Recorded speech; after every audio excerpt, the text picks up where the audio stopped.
I'm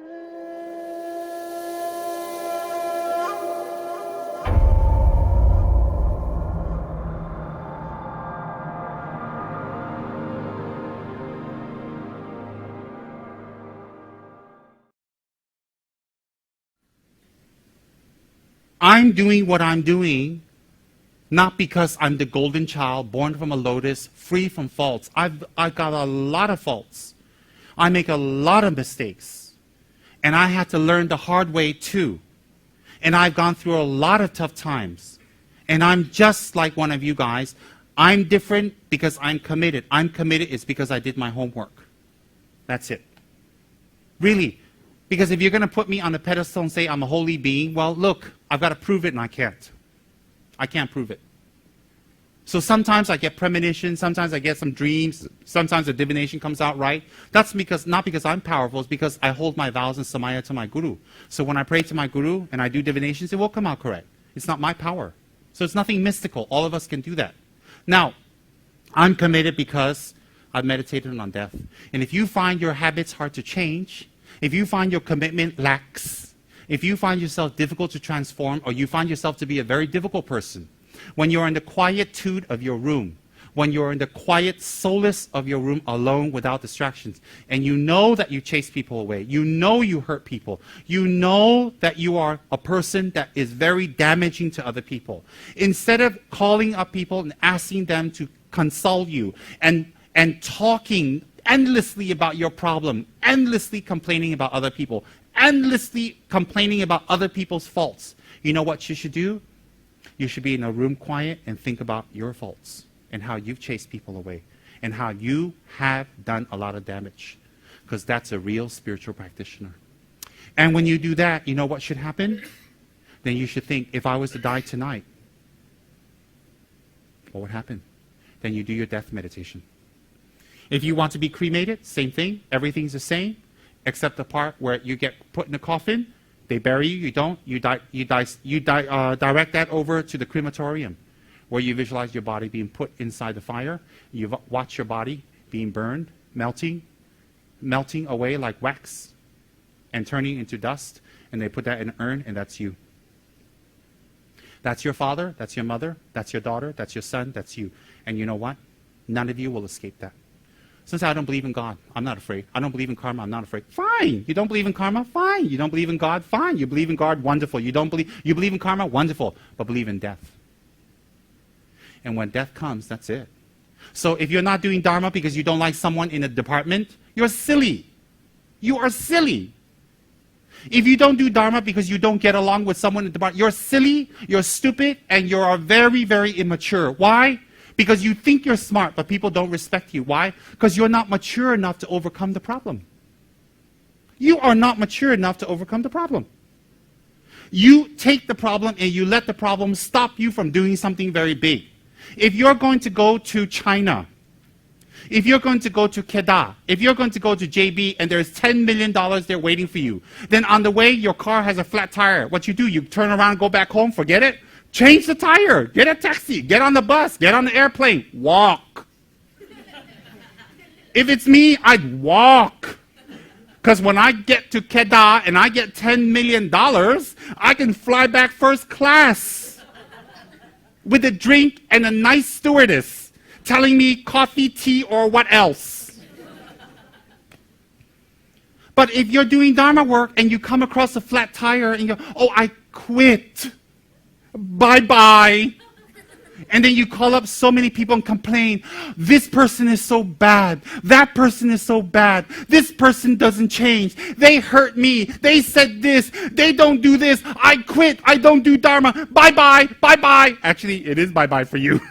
A big bye-bye. Because you gave up your $10 million. Because when you do Dharma work, you benefit yourself, you benefit other people, you benefit your parents, you benefit your loved ones, you benefit your family when you do Dharma work. So when you do Dharma work and you come across a little obstacle, you make the obstacle so big. You know what? Stand on the moon and find yourself on earth. If you can find yourself, your problem is very big.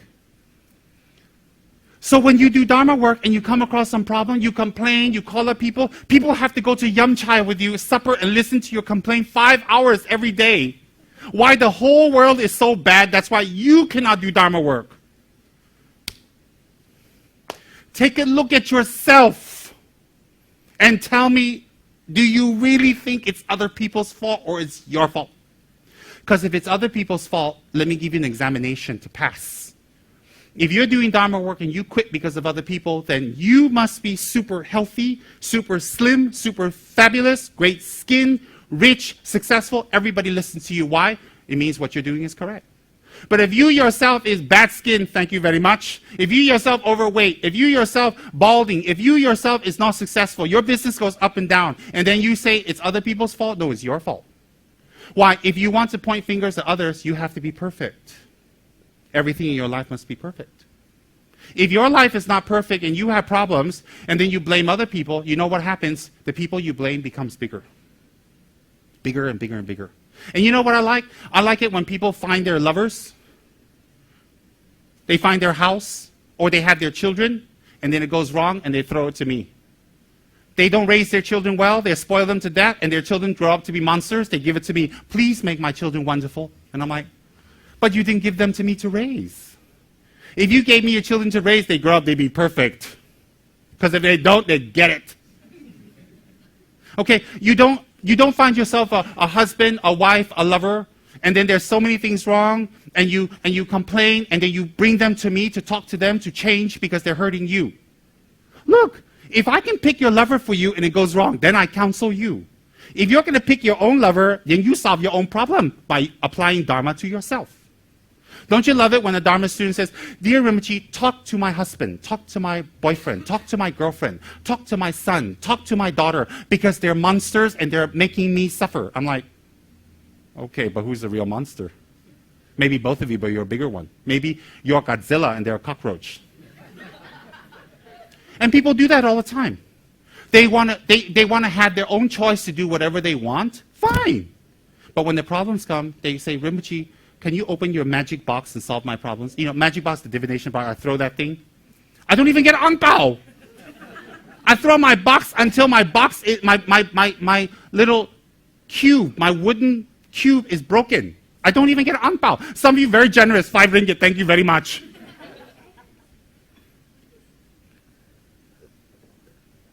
You want to have a boyfriend? You got problems? Apply Dharma and solve it.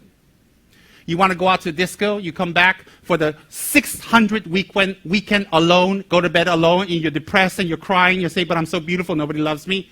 Apply the Dharma. Apply the Dharma. Solve your problem. You join a Dharma organization, you join a Dharma department, you have problems. You know what?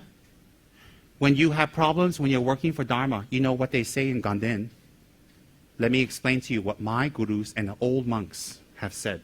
And I'm going to be very serious because these are old monks, okay? We don't play a fool with them. When you're doing Dharma work, if you're in Dharma and you're experiencing obstacles, do you know what my guru said? Because we have to do a lot of Dharma work. They said that when you're experiencing obstacles when you're doing Dharma, it is the main cause to purify your karma. Purify your karma for loneliness, purify your karma for anger, purify your karma for impatience, purify your karma for not succeeding. So the gurus tell us when we're in the monastery doing work and we go to them with problems, that's what they say. They say, oh, how lucky you are. I say, why? The old monks say like that. You know, they don't joke, they don't play, they're serious. Because you have an opportunity to purify your karma. So why? I said, but what's the difference if I experience problems outside of Dharma? They say, outside of Dharma, your purpose is for non-Dharma. I go, oh yeah. But in Dharma, your purpose is for Dharma. So if you suffer for Dharma, you're purifying karma. And I said, but if I suffer on the outside, isn't that purifying karma? They said, no, because you're creating more negative karma. I said, why is that? Because when you suffer, you're not happy. You're angry. You're angry. Why? It's for non-Dharma things. So when you're doing non-Dharma and you suffer, you don't purify anything. You create more negative karma. But when you do Dharma work and you're frustrated and you become angry, you become impatient, or you're not happy, or you become frustrated, any of those emotions, and you patiently absorb it, it becomes a purification to be more patient, to be more kind, and to be even more generous to others. Do you know why? Because in Dharma, you're challenged every single day with many different characters. And the first thing that comes up in your mind is what? They're in Dharma, why like that? But then they also say to you, you're in Dharma, why like that?